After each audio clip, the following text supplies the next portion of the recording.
किसान भाइयों नमस्कार। कार्यक्रम कृषि दर्शन के आज के अंक में आप सभी का बहुत बहुत स्वागत है।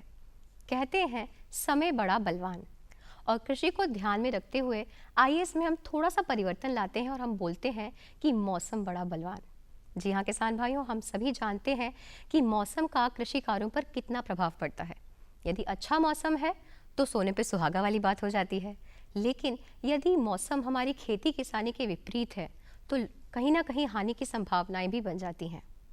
अब इस स्थिति से निपटने के लिए हम कुछ ना कुछ कार्य करते हैं, लेकिन ये स्थिति और गंभीर हो जाती है जब रोग, कीट एवं व्याधियां, इसी के साथ साथ खरपतवार भी बहुत बड़ा नुकसान करने के लिए कहीं ना कहीं हमारे खेतों पर जुट जाते हैं। अब इस स्थिति में क्या किया जाए? आप बिल्कुल परेशान मत होइए। ऐसी ही स्थिति का से निपटने के लिए तो हमारे पास में ढेर सारी कृषि उन्नत यंत्र हैं, साथ ही ढेर सारी उन्नत कृषि की तकनीकें भी हैं। आज इन्हीं तकनीकों में से हम एक तकनीक की बात करेंगे जिसको हम प्लास्टिक मल्चिंग के नाम से जानते हैं। ये विधि क्या है और किस प्रकार से आप इससे लाभ अर्जित कर सकते हैं, इसी की बात करेंगे हम आज के कार्यक्रम में। लेकिन हमेशा की तरह आइए कार्यक्रम की शुरुआत करते हैं खबरें खेती की और मंडी भाव के साथ।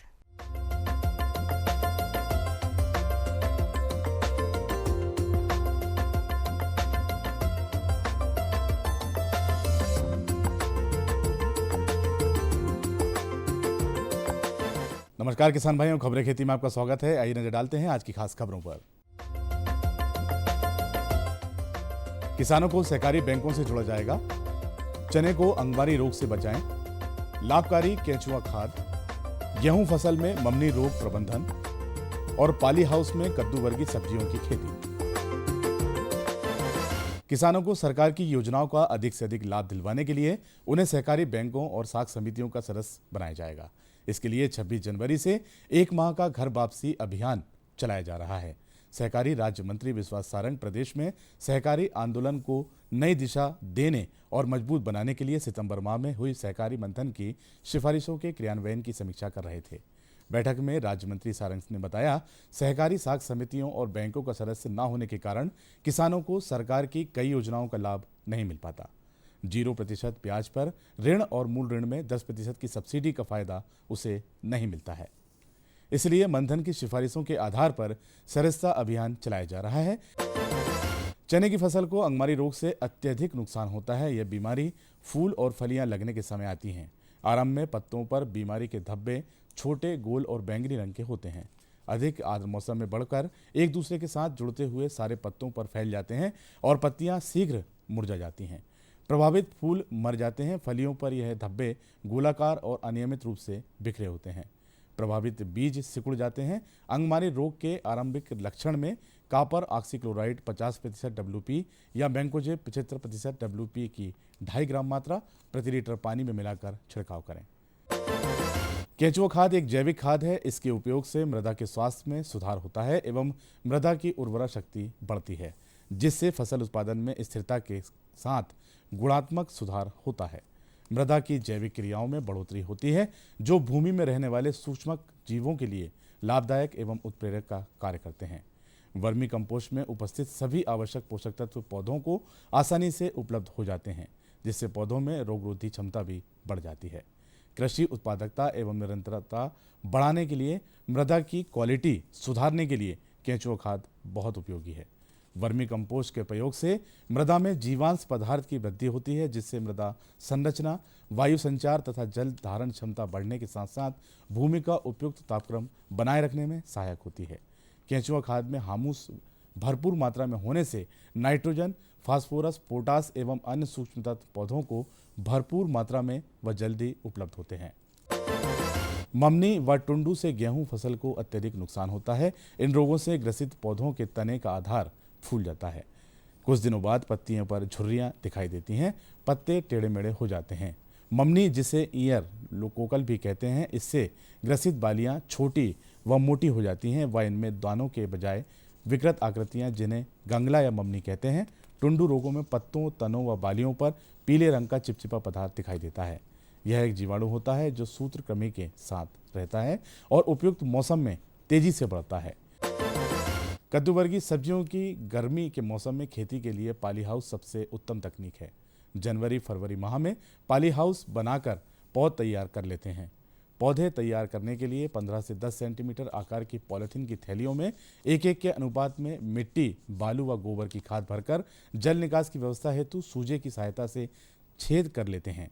बाद में इन थैलियों में लगभग 1 सेंटीमीटर की गहराई पर बीज की बुआई करके बालू की पतली परत बिछा लेते हैं। हजारे की सहायता से पानी लगाते हैं। लगभग 4 सप्ताह में पौधों में खेत में लगाने के योग्य हो जाता है। जब फरवरी माह में पाला पड़ने का डर समाप्त हो जाता है तो पॉलीथीन की थैली को ब्लेड से काटकर हटाने के बाद पौधे की मिट्टी के साथ खेत में बनी नालियों की मेड़ पर रोपाई करके पानी लगाते हैं। इस प्रकार लगभग 1 से 1.5 माह बाद अगेती फसल तैयार हो जाती है। तो किसान भाइयों, आप देखिए मंडी भाव और मुझे दीजिए आज्ञा। नमस्कार।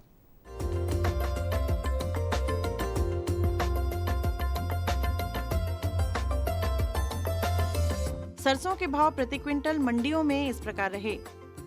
अजयगढ़ में न्यूनतम 3,400 रुपए, अधिकतम 3,450 रुपए। बिछिया में न्यूनतम 3,500 रुपए, अधिकतम भाव भी 3,500 रुपए रहा। श्योपुर कला में न्यूनतम 2,424 रुपए, अधिकतम 3,440 रुपए। नीमच में न्यूनतम 3,201 रुपए, अधिकतम 3,591 रुपए। सोयाबीन के भाव प्रति क्विंटल मंडियों में इस प्रकार रहे। सुजालपुर में न्यूनतम 2,501 रुपए, अधिकतम 2,935 रुपए। सतना में न्यूनतम 2,400 रुपए, अधिकतम 2,950 रुपए। मंदसौर में न्यूनतम 2,860 रुपए, अधिकतम 3,000 रुपए। बुरहानपुर में न्यूनतम 2,650 रुपए, अधिकतम 2,778 रुपए। मसूर के भाव प्रति क्विंटल मंडियों में इस प्रकार रहे। बड़नगर में न्यूनतम 3,000 रुपए, अधिकतम 4,041 रुपए। सतना में न्यूनतम 2,540 रुपए, अधिकतम 4,132 रुपए। सुजालपुर में न्यूनतम 3,800 रुपए, अधिकतम 4,201 रुपए। सारंगपुर में न्यूनतम 3,000 रुपए, अधिकतम भाव भी 3,000 रुपए रहा।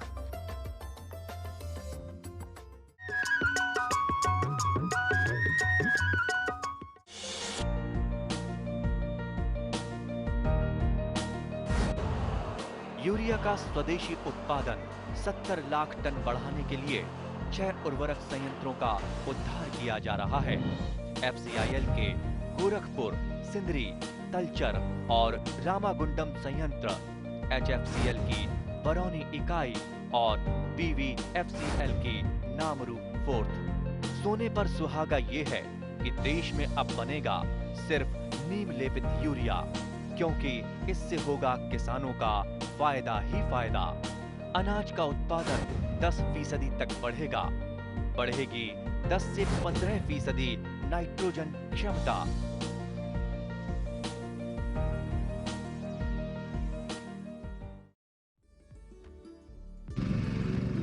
नई तकनीक सभी को अच्छी लगती है।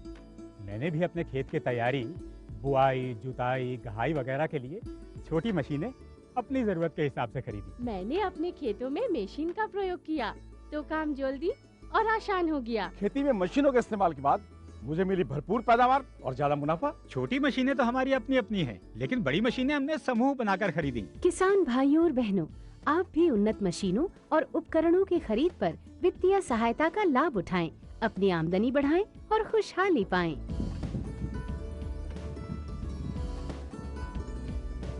हो गया।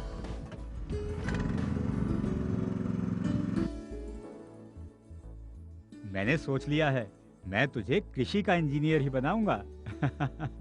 नई मशीनें, नए उपकरण आए आपके द्वार, ले लो इनसे अब खूब खुशी और पैदावार। किसान भाइयों, आप सभी का एक बार फिर स्वागत है कार्यक्रम कृषि दर्शन में। हम बात कर रहे थे प्लास्टिक मल्चिंग की। प्लास्टिक मल्चिंग एक ऐसी विधि है जिसमें हम हमारे पौधों को प्लास्टिक की एक शीट से पूरी तरीके से ढांकते हैं।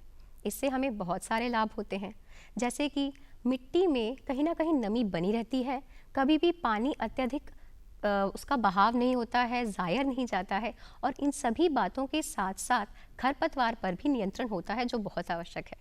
ये विधि किस प्रकार से आप उपयोग में ला सकते हैं, आइए जानते हैं हमारे विशेषज्ञ से।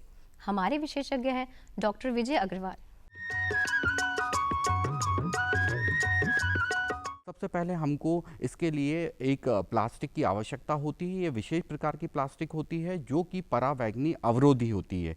अगर हम सामान्य प्रकार की प्लास्टिक का प्रयोग अगर उद्यानिकी फसलों में करते हैं तो वो 15 से 20 दिन में खराब हो जाएगी। इसके लिए परावैंगनी अवरोधी प्लास्टिक का प्रयोग हमको करना रहता है। बाज़ार में जो आप देखेंगे जो प्लास्टिक उपलब्ध हैं उद्यानिकी के लिए, वो उसकी विभिन्न मोटाइयों और विभिन्न रंगों में बाज़ार में उपलब्ध होती हैं।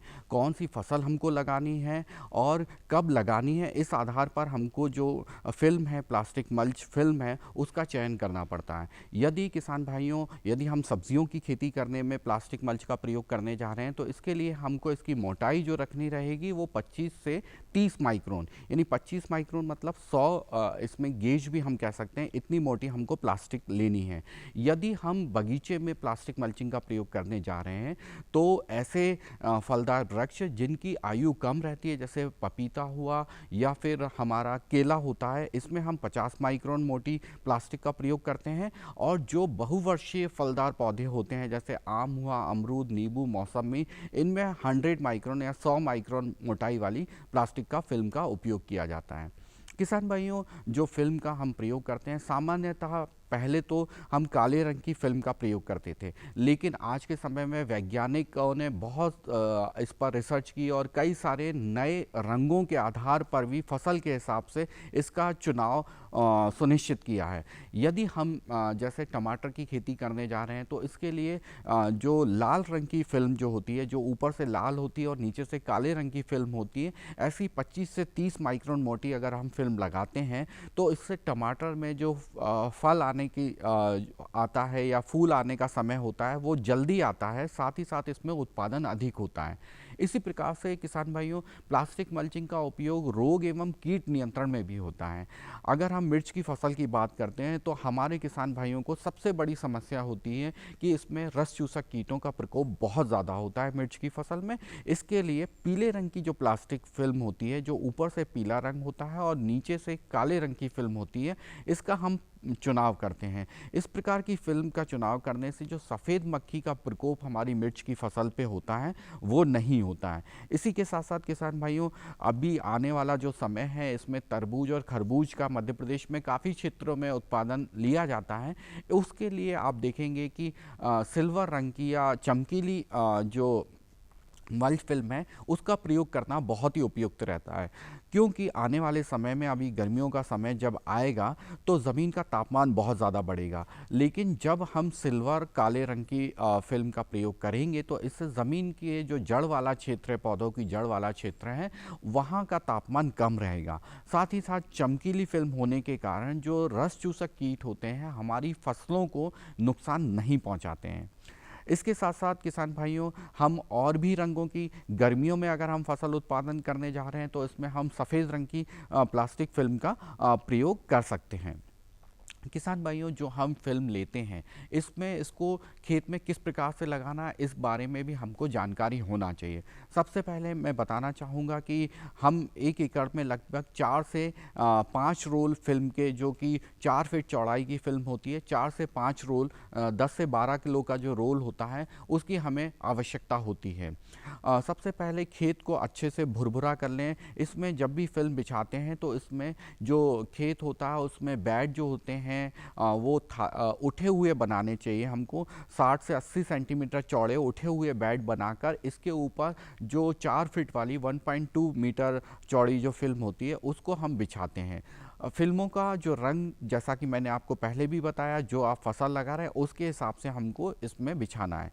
साथ ही साथ आपको ध्यान रखना है कि जहाँ पर भी हम प्लास्टिक मल्चिंग फिल्म का प्रयोग कर रहे हैं वहाँ पर टपक सिंचाई पद्धति या ड्रिप सिंचाई पद्धति का प्रयोग बहुत ही आवश्यक है, क्योंकि फिल्म जब बिछाते हैं तो इसके नीचे जब ड्रिप बिछा देते हैं तो ड्रिप के माध्यम से ही हम पौधों को पानी देते हैं और ड्रिप के माध्यम से ही हम पौधों को उर्वरक भी देते हैं।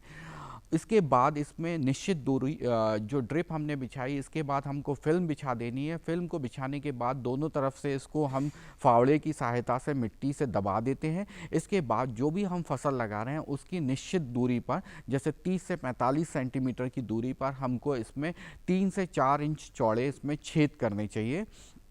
इसमें इसके बाद छेद करने के बाद इसमें निश्चित दूरी पर जो हमने छेद किए हैं उसमें हमको पौधों को लगाना है। जहाँ पर भी हमने फिल्म को लगाया हुआ है वहाँ पर जानवरों का प्रवेश ना हो, अन्यथा जो फिल्म है वो फट जाएगी। लागत अगर हम बोलते हैं तो लागत काफ़ी अधिक आती है। तो इसके लिए भारत सरकार की एक योजना है जो कि मध्य प्रदेश में भी चल रही है, जिसका नाम है, जो कि उद्यानिकी विभाग की तरफ से चलाई जाती है, जो MIDH कहलाती है, mission on integrated development of horticulture. इसके अंतर्गत अगर किसान भाई ये फिल्म खेत में लगाना चाहते हैं तो 50% तक का अनुदान किसान भाइयों को प्रति हेक्टेयर के मान से इसमें मिलता है, जो कि अधिकतम जो इसमें होता है 16,000 रुपये के हिसाब से आता है। किसान भाइयों, अगर हम ज़्यादा क्षेत्र में फिल्म लगाना चाहते हैं तो स्वयं ना बिछाकर इसकी मशीन भी बाज़ार में उपलब्ध है, जो कि मल्च फिल्म भी बिछाती है और साथ ही साथ इसमें ड्रिप मशीन, ड्रिप की जो पाइपलाइन होती है वो भी बिछती है और साथ ही साथ मल्च फिल्म भी खेत में हम इसमें बिछा सकते हैं। और मशीन पर भी अनुदान की व्यवस्था है, इस पर भी 40 से 50% आप अनुदान ले सकते हैं। ये बदलाव क्या है भैया? ये बड़े काम की चीज है। इंसान की सोच में अगर बदलाव आ जाए तो सब कुछ मुमकिन है, सब कुछ संभव है। अब ये बदलाव फिर आ रहा है, हर सूरत की मुस्कान में वो आपको दिखाई देगा। तो चलिए एक नई शुरुआत करते हैं, कुछ बदलाव करते हैं। दूरदर्शन किसान, एक नया चैनल जहां बातें होंगी बदलाव की और आपके कल की बेहतर शुरुआत की। छेड़ो बातें बदलाव की। बात गांव की, बात किसान की, जानकारी नई तकनीक की, मुलाकात सफल व्यक्तियों से, साथ में मनोरंजन और भी बहुत कुछ। ये सब मिलेगा आपके अपने कार्यक्रम गांव इंडिया में। तो देखना ना भूलें, सोमवार और मंगलवार सुबह 7:30 बजे। DD किसान, बदलते भारत की शान।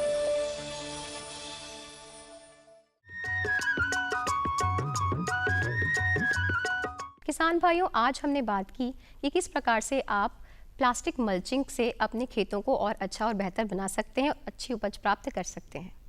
हम सभी जानते हैं कि पोषक तत्व प्रबंधन के लिए ढेर सारी विधियां हैं और इन सभी विधियों को हम कौन सी हमारी खेतों में फसल लगी हुई है उसके अनुरूप ही हम चयन करते हैं।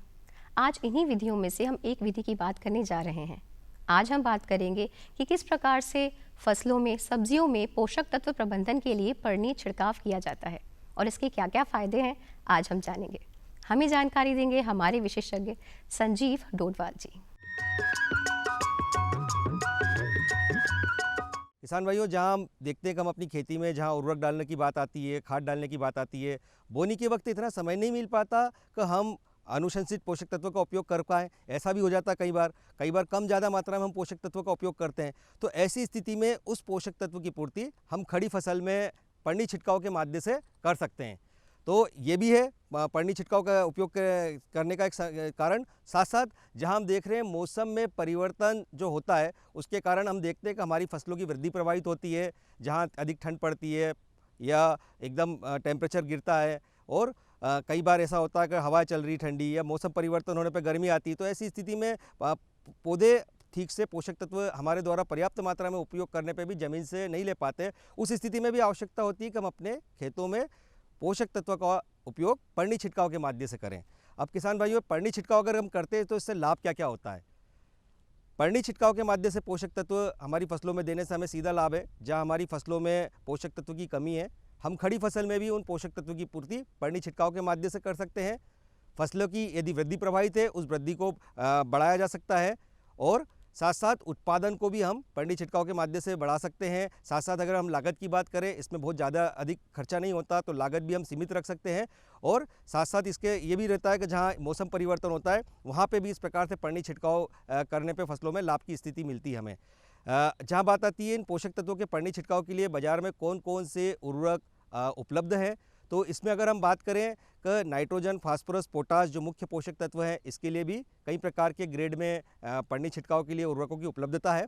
इसमें नाइट्रोजन, फास्फोरस, पोटाश के लिए NPK 19-19-19, NPK 18-18-18, NPK 0-52-34, NPK 13045, NPK 0020, NPK 0050, इस प्रकार कई प्रकार के अलग अलग ग्रेड में नाइट्रोजन, फास्फोरस, पोटास के अनुपात में ये उर्वरक पन्नी छिड़काव के लिए उपलब्ध होते हैं। 1 किलो की मात्रा इनमें रहती है और इसकी कीमत लगभग 110 से 150 60 रुपये किलो के करीब रहती है, जिसका हम अगर उपयोग की बात करते हैं तो 1 किलो उर्वरक ये पन्नी छिड़काव के लिए हमारा 1 एकड़ के लिए पर्याप्त रहता है। मतलब 1 एकड़ में बहुत ज़्यादा नहीं लगती मात्रा, और हम कम मात्रा में भी इसका उपयोग पत्ती के ऊपर करके हम पत्ती के माध्यम से अगर हम पोषक तत्व देते हैं तो पत्ती अपने रंध्र अवकाश द्वारा इसे पोषक तत्व को ग्रहण करती है और सीधे पौधे को मिलता है, जिसका लाभ हमें सीधे देखने को मिलता है।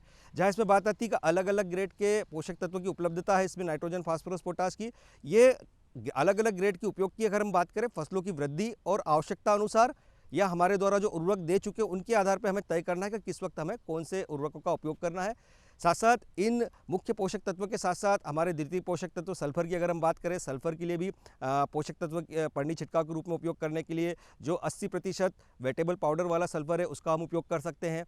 हमारे पास जहाँ सूक्ष्म पोषक तत्व की अगर हम बात करें, सूक्ष्म पोषक तत्व की अगर हमारी मिट्टी में कमी है या हमने सूक्ष्म पोषक तत्व का उपयोग नहीं किया आवश्यकता अनुसार खेत में, या हमारी किसी फसल में सूक्ष्म पोषक तत्व की कमी दिखने पे भी हम सूक्ष्म पोषक तत्व के लिए हम इसके अंदर चिलेटेड जिंक, चिलेटेड आयरन है, जिंक सल्फेट है, इसके साथ साथ फेरस सल्फेट है, बोरेक्स है, कॉपर सल्फेट है, ये सूक्ष्म पोषक तत्वों का उपयोग भी हम पन्नी छिड़काव के लिए हम अपनी फसलों में सूक्ष्म पोषक तत्वों की पूर्ति के लिए कर सकते हैं। किसान भाइयों, अभी हाल हमारे जो अगर फसल की हम बात करें, हमारे यहाँ अभी गेहूँ लगा है, चना लगा है, किसान भाइयों ने लहसुन और प्याज लगा रखी है। तो आज के मौसम में अगर हम देख रहे हैं ठंड बढ़ी है, इस बढ़ती हुई ठंड के कारण हमारे फसलें कहीं ना कहीं हम देखें प्रभावित हुई है। ऐसी स्थिति में यदि हमें लगता है कि हमारे चने की अगर खेती है, चने के खेत हैं, मसूर के खेत है, वहाँ बढ़वार प्रभावित हुई है। चने के खेत फसल की हम बात करें आज 50-60 रोज़ की या 60 रोज़ की अवधि के आसपास हमारे चने की फसल है, जहाँ हमें लगता है कि आज बढ़वार प्रभावित हुई है। ऐसी स्थिति में जब हम चने में हमने जो पोषक तत्वों की बात करते हैं, पन्नी छिड़काव के लिए उर्वरक की बात करते हैं, इसमें जब अगर फसल की वृद्धि प्रभावित रहती है तो हम उसमें 40 रोज़ की अवस्था तक हम उसमें NPK 19-19-19 का उपयोग कर सकते हैं। साथ साथ जहां हमारी फसल अब चने की 60 से 70 रोज़ की अवधि की है, इस स्थिति में हम देखें कि फसल को वृद्धि की आवश्यकता नहीं है, फूल आ चुके हैं, गेटियाँ लगना शुरू हो चुकी है और दाने में भराव की स्थिति है। तो ऐसी स्थिति में हम चने की फसल में 0-52-34 NPK जो है इसका 1 किलो प्रति एकड़ के मान से पन्नी छिड़काव करें। ये पन्नी छिड़काव हमें 1 एकड़ में 1 किलो के मान से करना है। मतलब अगर हम इसको उपयोग की बात करते हैं तो यदि हमारे पास सादा स्प्रेयर है, सादा पंप है, तो हम एक पंप में 100 से 125 ग्राम NPK की मात्रा लेंगे। यदि हमारे पास पावर स्प्रे है तो हम 200 से 250 ग्राम मात्रा NPK की पावर स्प्रे में उपयोग करेंगे। साथ साथ यदि किसान भाई ऐसा इसका उपयोग तो अलग से करने की सिफारिश है, लेकिन यहाँ लगता है कि हम उस वक्त कीटनाशक दवा का उपयोग की आवश्यकता पड़ी और किसान अगर कीटनाशक दवा के साथ इसका उपयोग करना चाहता है तो ऐसी स्थिति में इस बात की भी सावधानी रखेगा। अनुशंसित तो नहीं है कि हम कीटनाशक दवा के साथ इसे मिला के दें, लेकिन उस स्थिति में भी जहाँ हम लगते हैं कि आज हमारे फसलों में जो इनपुट की कीमतें बढ़ती जा रही है, लेबर की कीमत बढ़ती जा रही है, ऐसी स्थिति में हम उस खर्चे को नियंत्रण करने के लिए यदि हम मिला के भी उपयोग करते हैं तो इस बात का ध्यान रखा जाए कि उर्वरक नाइट्रोजन, फास्फोरस, पोटास जो है पन्नी छिड़काव के लिए कर रहे हैं उसका उपयोग, और हम जो कीटनाशी दवा का उपयोग कर रहे हैं उसको पहले से हमें नहीं मिलाना है। उपयोग करते वक्त हम उसी टंकी में इसका उपयोग मिलाते वक्त करें और सीधा इसका उपयोग करें।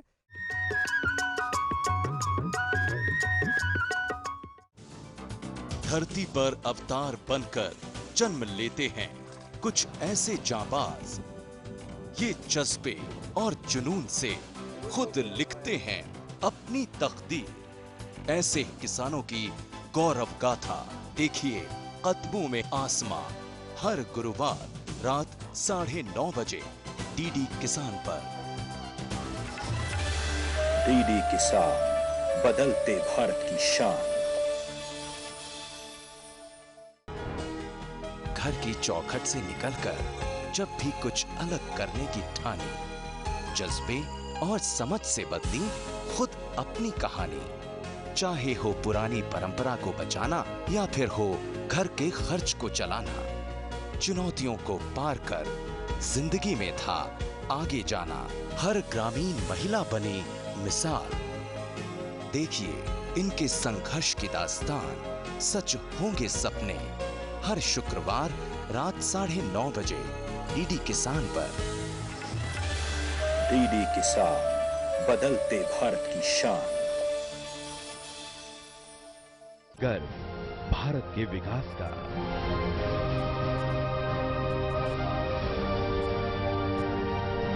गौरव प्रगति के विश्वास का,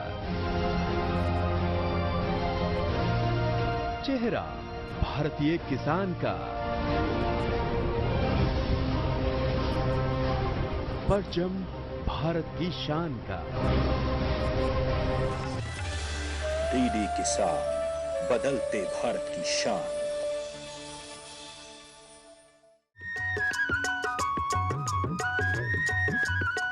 खेत हमें देता है सब कुछ, हम भी तो कुछ देना सीखें। सूरज हमें रोशनी देता, हवा नया जीवन देती है। यानी कुल मिलाकर देखा जाए तो प्रकृति का पर्याय है दात्री। ये हमें कितना कुछ देती है। तो किसान भाइयों, हमारा फर्ज नहीं बनता कि हम इसका संरक्षण करें और संवर्धन करें? आप इस बात पर विचार कीजिए और हमें दीजिए आज्ञा। अगले अंक में फिर होगी मुलाकात कृषि संबंधी कुछ और जानकारियों के साथ। तब तक के लिए आज्ञा दीजिए। नमस्कार।